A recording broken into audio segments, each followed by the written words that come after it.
BSF troops along the IB in Samba district of J&K fired over 24 rounds to bring down a suspected drone, which returned to the Pakistani side, official sources said.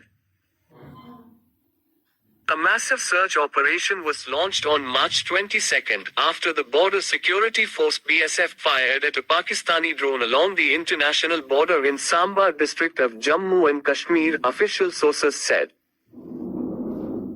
The BSF troops manning the Chimlial border post in Ramgarh sub-sector picked up a blinking red light in the air, believed to be a drone, from Pakistan around 2:30 am and fired over 24 rounds to bring it down, they said. The suspected drone returned to the Pakistani side, the officials said, adding a massive search operation was launched in the forward villages adjoining Chimlial, Sapwal and Narayanpur border outposts to ensure that there was no dropping of any weapons or narcotics.